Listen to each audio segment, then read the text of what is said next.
spannender, als es sich anhört. Grüßt euch und herzlich willkommen zum 6. Teil zum Bau meiner Spurnullanlage.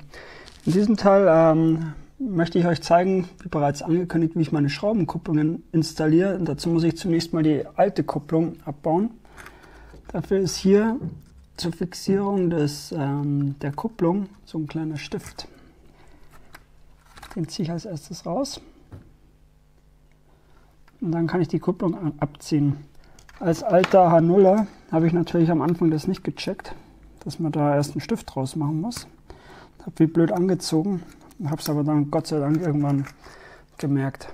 Jetzt habe ich auf beiden Seiten die Kupplungen abgemacht, habe die Stifte gleich wieder in die Kupplung rein, dass sie nicht verloren gehen. Und jetzt muss ich als nächstes hier unten 4 Schrauben lösen. Auf jeder Seite sind da 2. Das habe ich auf der einen Seite schon gemacht. Das mache ich jetzt auf der Seite auch. Hauen wir die raus. Und dann kann ich schon vorsichtig aufspreizen. Und dann kommt es eigentlich schon raus von sich aus. So. Und da ist es schon. Das tun wir weg. So, jetzt habe ich hier mein Untergestell. Jetzt muss ich hier oben noch eine Schraube lösen.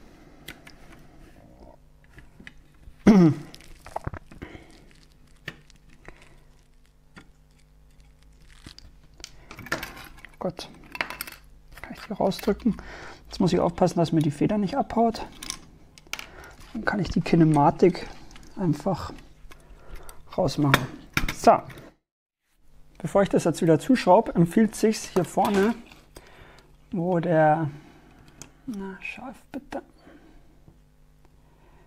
wo die Kupplung reinkommt, das noch gleich von innen rauszudrücken mit einem Schraubenzieher. Da kann man das einfach mit dem Finger oder mit einer Pinzette abziehen. Und dann hat man diesen kleinen Boppel, diesen Platzhalter, der quasi für die Kupplung vorgesehen ist. So, und dann kann ich das hier wieder zuschrauben.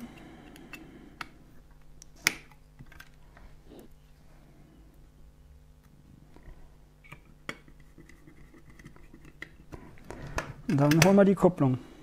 Als Kupplung habe ich hier von Lenz einfach, das sind 2 Stück, die reiße ich auf und dann habe ich hier 2 von denen. Und in die Tüte, in die leere, packe ich gleich das ganze Zeug für meinen Wagen und dann kann ich das gleich in die Kiste zu dem jeweiligen Wagen packen.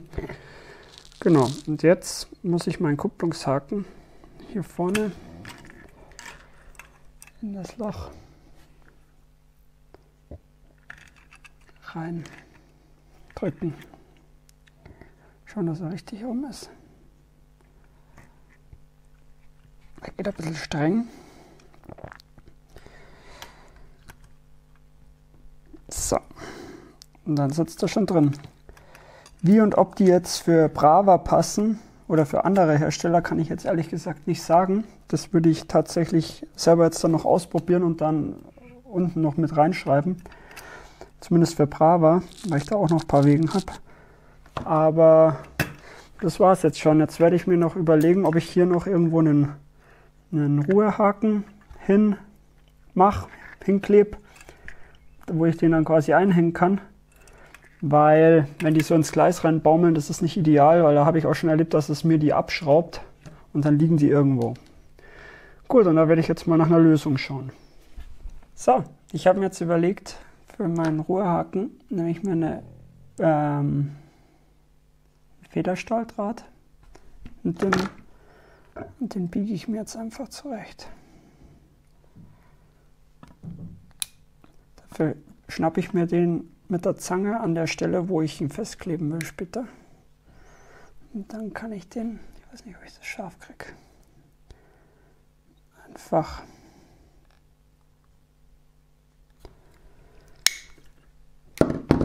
abzwicken.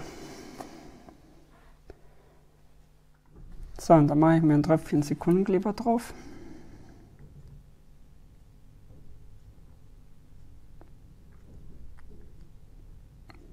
Wenn er nur mal kommen wird, da ist er. den abschmieren. So, und dann lege ich mir den hier hin.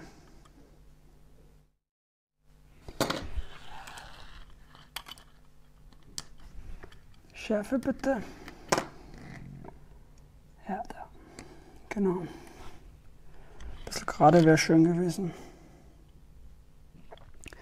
Ich habe die jetzt noch mal weggemacht. Ich habe sie ein bisschen länger gemacht und nach unten versetzt. Das, man sieht es sehr gut, dass die Karosserie nicht stört, nicht die Karosserie, dass nicht oben der Aufbau stört. Sonst hätte ich das nicht einhängen können. Das muss quasi ein Stückchen nach unten überstehen. So, und jetzt baue ich es mal drauf und schauen wir es uns mal an.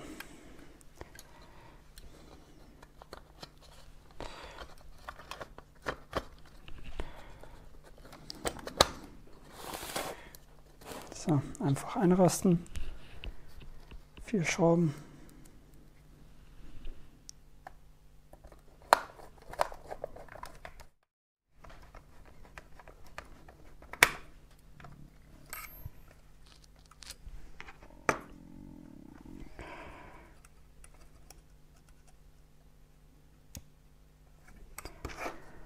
Gut.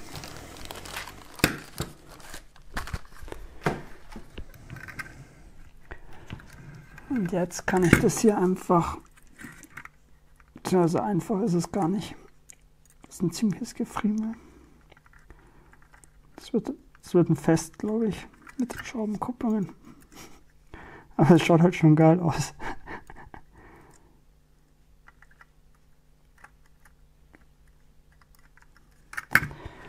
Kann ich das einhängen?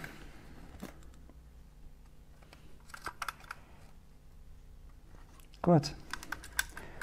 Und das war es eigentlich auch schon soweit. So, jetzt habe ich das mal mit Brava probiert, also mit einem Brava-Wagen. Und da habe ich das Gefühl, also ich habe es schon mal angesetzt auch und versucht reinzudrücken, dass das zu breit ist. Also ich weiß nicht, wenn ich jetzt rohe Gewalt anwenden würde, wird es eventuell gehen, aber das riskiere ich gar nicht erst. Und jetzt habe ich hier eine Kupplung von Lenzmer genommen und habe die einfach ein bisschen schmäler geschliffen. So ein bisschen wie ein Keil. Jetzt geht es eigentlich ganz gut rein. So. Und dann ist das auch schon drin. Unten die Kupplungskulisse. Das lasse ich mal alles dran. Weil das ist mir zu verbaut. Da weiß ich noch nicht genau, wie man das richtig zerlegt. Und bevor ich das nicht weiß, mache ich das gar nicht erst. So, jetzt habe ich die soweit alle fertig gemacht. Und mit einem schwarzen matten Lack lackiert. Und jetzt sieht man, normalerweise gehört ja der Ruhehaken unter die Kupplung. Aber ich habe den so leicht versetzt daneben. Und jetzt gehen wir ins Eisenbahnkammer und dann zeige ich euch, warum ich das gemacht habe und wie ich mir das überlegt habe. So, jetzt bin ich schon am Eisenbahnkammer und habe mal die ersten Wegen aneinander gehängt. Die Idee ist halt jetzt eigentlich, dass quasi der hintere im vorderen hängt. Schauen, ob sich das in der Praxis bewährt. Aber das habe ich mir jetzt eigentlich so überlegt, weil ich dann besser hinkomme zum Einhängen. Mal schauen. Bis jetzt finde ich es eh recht hakelig. Vielleicht gewöhnt man sich da irgendwann mal dran. Zu den Loks kann ich jetzt gar nicht viel sagen. Aber bei den Loks ist es so, dass gefühlt jeder anders ist. Und da muss man mal quasi bei der jeweiligen Lok schauen, wie sich das verhält und ausbautechnisch und umbautechnisch. Da hänge ich sowieso bloß an dem Haken ein. Also da mache ich gar keine Kupplung hin.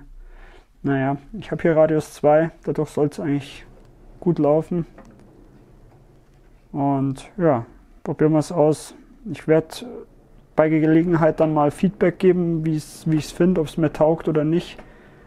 Aber rein optisch finde ich es eigentlich ganz cool. So, jetzt baue ich noch ein Büschel und einen Busch. So, jetzt möchte ich euch mal zeigen, wie ich Büsche oder kleine Büschel mache, je nachdem, was ich brauche. Und zwar, die schauen dann so aus.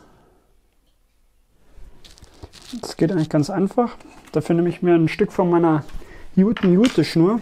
Das sind hier 50 Meter, hat eine Dicke von 4 Millimetern. Da schneide ich mir jetzt ein Stück ab, je nach Bedarf. So, dann nehme ich mir einen Sekundenkleber. Ich empfehle dann einen hochviskosen, also einen dickflüssigen, weil der dünnflüssige, der zieht zu weit hoch und dann kann man das nicht mehr vernünftig verwursteln. Das brauchen wir jetzt gleich. Müssen wir kurz warten, bis es angetrocknet ist.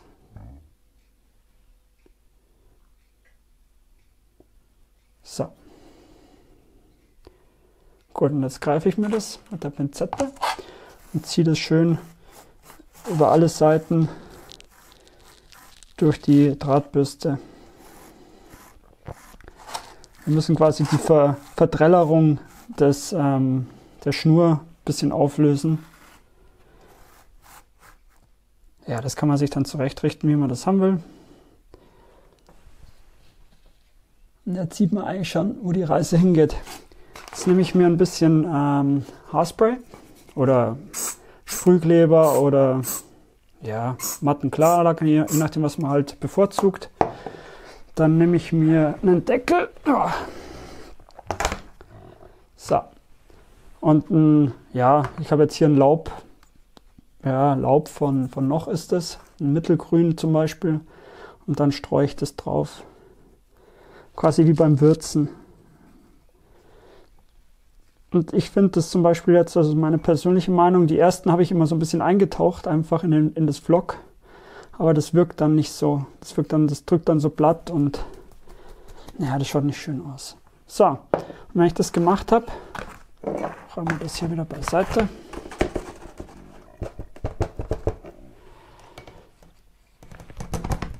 Dann kann ich noch ein bisschen nachwürzen mit einem dunkleren Turf oder ich könnte auch Blüten nehmen oder was man halt so haben will. Genau. So. Schärfe bitte, jawohl. Und so schaut es dann aus. Und das ist meines Erachtens schon recht brauchbar. Also man bekommt ein paar 100 mindestens raus und man braucht im Prinzip bloß Sprühkleber und Laub. Gut, dann mache ich weiter mit meinen anderen Büschen. Und dann habe ich heute noch einen kleinen Buschbau-Lifehack. Und zwar, ihr kennt ja alle dieses Seemoos. Und das ist ja recht spröde und ja, das bricht zum Teil auch recht leicht. Das ist jetzt vielleicht, wenn man eine feste Anlage hat, ist das nicht so tragisch. Aber da ich ja mit Segmenten baue und da ich immer mal irgendwo einfädel oder irgendwo hinrupp,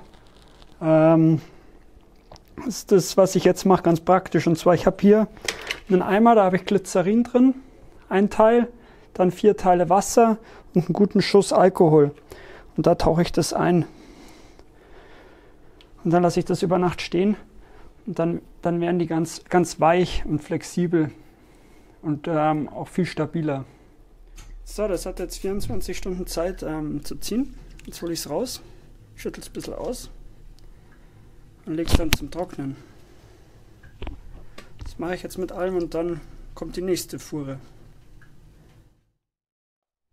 So, wenn die dann getrocknet sind, dann nehme ich mir,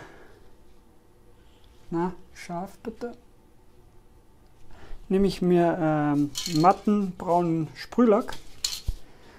Das empfiehlt sich eigentlich immer, dass man sowas vorbereitet und dass man es draußen macht. Und dann sprühe ich die von, wo bin ich denn? Da bin ich. Sprühe ich die schön an. Was ich jetzt nicht weiß zum jetzigen Zeitpunkt ist, ob sich meine ganze Arbeit überhaupt lohnt mit dem Einweichen, dass die weich werden. Weil ich das noch nicht über einen längeren Zeitraum habe stehen lassen danach. Das wird sich noch zeigen. Könnte sein, dass das für die Katz ist. Aber ich mache es jetzt mal auf jeden Fall so. Ich habe jetzt schon alle gemacht und genau. Und jetzt machen wir weiter mit der Beflockung bzw. Belaubung. Jetzt nehme ich mir wieder meinen matten Klarlack, sprühe das schön ein.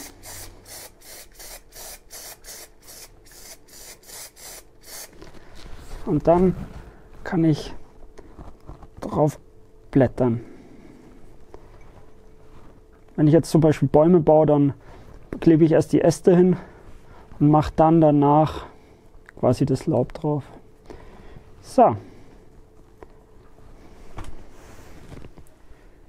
Fertig ist ein Büschchen. Jetzt bin ich schon ein paar Tage mit Schraubenkupplungen unterwegs und ich muss sagen, ich finde es geil. Mir taugt es ohne Ende. Jetzt war ich am Sonntag auf der Messe Gießen und habe mir eine Kupplungspinzette geholt und jetzt ist das Ganze noch viel einfacher. Da schnappt man sich einfach die Kupplung und hängt sie ein und gut ist es. Wie gesagt, mir taugt's. Ich hoffe, die ganzen Hardcore-Schraubenkupplungsfans verzeihen mir dass es nicht vorbildgetreu ist oder vorbildgerecht ist. Aber für mich passt es so. Gut, und dann soll es das mit dem Teil gewesen sein. Im nächsten Teil zeige ich euch, wie ich meinen Hintergrund gemacht habe. Das ist dann der Teil 7. Dann wünsche ich euch jetzt noch viel Spaß beim Eisenbahnern. Bis zum nächsten Mal.